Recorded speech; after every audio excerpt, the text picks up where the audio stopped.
একটা সিগারেটের মধ্যে যদি 60 টাকা যদি বাড়ে, তাহলে কোটি কোটি সিগারেট মনে করেন এই দেশে সেল হতে আছে। তাহলে কত হাজার কোটি টাকা আমাদের মতো সাধারণ জনগণের পকেট ফাঁকা করবে নাকি। আজকে আপনি বস্তির অবস্থা দেখেন, শেখ হাসিনা এই বস্তিগুলো বস্তির মানুষকে দিয়েছিল, তাদের আশ্রয় দিয়েছিল গরিব অসহায় মানুষকে থাকার জন্য।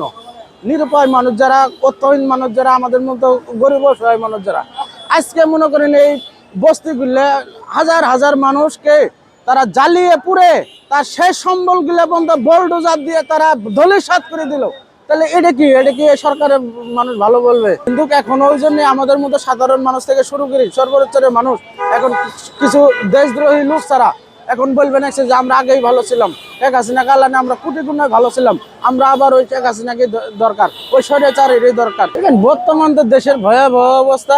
এই অবস্থার মধ্যে মনে করেন এই তো পুরো একটা বাজেট যে মনে করেন এটা পাশ করলো, আমরা সাধারণ মানুষ মনে করি যে এটা আমাদের গরিবকে মারার জন্যই করেছে এবং কি বাংলাদেশের জনগণকে মারার জন্যই করেছে। তার কারণ এই বাজেটই হওয়ার পরে দেখবেন যে সব কিছুরই নিত্যপণ্য দাম থেকে শুরু করে কাপড় চোপড় থেকে শুরু করে সব কিছুরই দাম বৃদ্ধি পাবে। তাহলে এখন তো মনে করেন আমাদের কাম কাজের কোনো মনে করেন নিশ্চয়তা নাই, আমাদের ইনকামের কোনো সোর্স নাই, আমাদের ইনকামের কোনো বাড়তি কোনো মনে করেন কারো কোনো ভ্যালু নাই। তাহলে আমাদের ইনকাম না দিয়ে তারা খালি মনে করেন এই যে বাজেট করিয়ে মনে করেন আমাদেরকে ভোগান্তি করিয়ে আমাদের উপরে ট্যাক্স বাড়ায়, আমাদের উপরে ভ্যাট বাড়ায়। তাহলে এটা তো মনে করেন আমরা 5 আগস্টের পরে থেকে দেখতেছি যে মনে করেন দেশের অবস্থা ভয়াবহ খারাপ, আমাদের অবস্থা ভয়াবহ খারাপ। 1 টাকা জিনিস 50 টাকা হয়ে গেছে। এখন আবার যদি মনে করেন একই অবস্থা হয়, এত বড় একটা বাজেট, আমি মনে করি না যে এই বাজেট দিয়ে আমাদের ভালো হয়েছে। এটা আমাদের জন্য দুর্ভোগ হয়েছে। আমাদের মতো সাধারণ অসহায় মানুষ থেকে শুরু করে সর্বোচ্চের মানুষ মনে করেন একটা নিরাপত্তাহীনতায় ভুগবে। তার কারণ যে কোনো একটা জিনিসে যান, ধরেন আগে আমরা একটা স্টার সিগারেট খেয়েছি 5 টাকা, ওই সিগারেটের দাম হয়েছে মনে করেন এখন 12 টাকা। তাহলে বাড়লো কত? 60 টাকা। একটা সিগারেটের মধ্যে যদি 60 টাকা যদি বাড়ে, তাহলে কোটি কোটি সিগারেট মনে করেন এই দেশে সেল হতে আছে।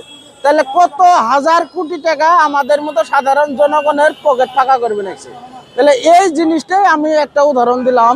তো এ ব্যাপারে যদি মনে করেন আমাদের জনগণকে যদি মনে করেন মানে নিঃস্ব করা হয়, তাহলে আমি মনে করি না যে এই সরকার মানে বেশি দিন টিকতে পারবে এবং কি এই সরকার হয়তো দেশ চালাবার পাবো কিনা আমার সন্দেহ আছে। এই কেবল তো গেলে মনে করেন 2 থেকে 3 মাস বা 3 থেকে 4 মাস, আরে 6 মাস টিকতে পাবে কিনা আমার সন্দেহ আছে। তার কারণ ধরেন এখন যারা দেশ চালা বানাইছে, এখন ধরেন আইনের অবস্থা যদি কবার যান, একজন পুলিশ কর্মকর্তা মনে করেন কয়েকদিন আগে নিউজে ব্রেকিং দিয়েছিল, আপনারাও শুনেছেন আমরাও শুনেছি, যে বর্তমান যারা চাঁদাবাজি লুটপাট রাহাজানি সন্ত্রাসী কার্যক্রম করবে নাকছে বা ধর্ষণের সাথে মাদকের সাথে যারা জড়িত, এখন ওদের বিরুদ্ধে আমরা অ্যাকশন নিবে যা দেখি যে বর্তমান যারা দেশ পরিচালনা করবে নাকছে ওরাই গডফাদার। তাহলে নিয়ন্ত্রণ কে করবে? আমাদের সাধারণ মানুষের প্রশ্ন হলো এটা।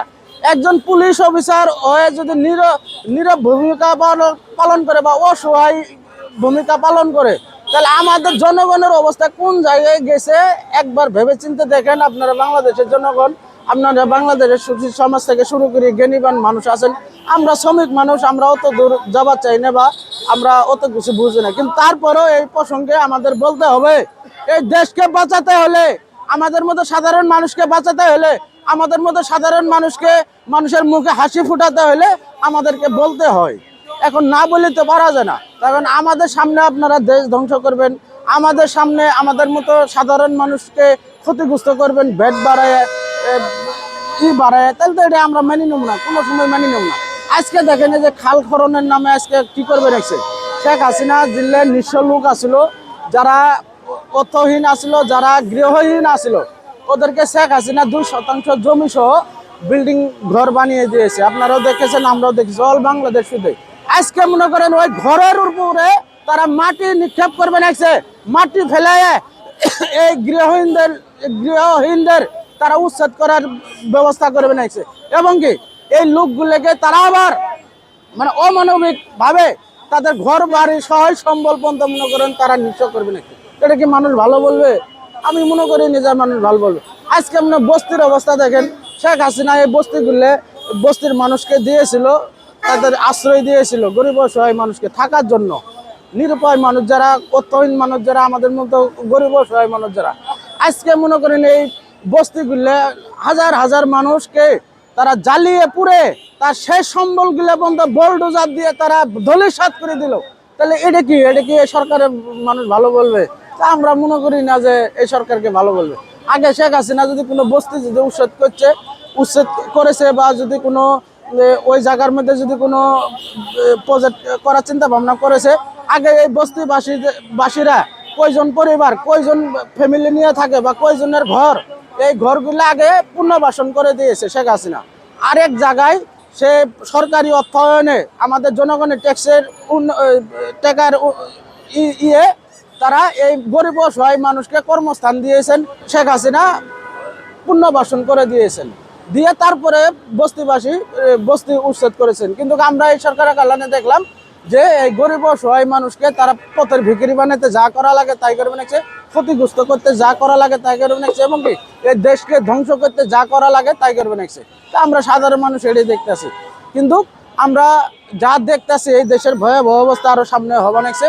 কিন্তু এখন ওই জন্য আমাদের মতো সাধারণ মানুষ থেকে শুরু করি সর্বোচ্চের মানুষ এখন কিছু দেশদ্রোহী লোক ছাড়া এখন বলবেন যে আমরা আগেই ভালো ছিলাম, শেখ হাসিনা কারণে আমরা কোটি গুণে ভালো ছিলাম, আমরা আবার ওই শেখ হাসিনাকে দরকার, ওই স্বৈরাচারেরই দরকার।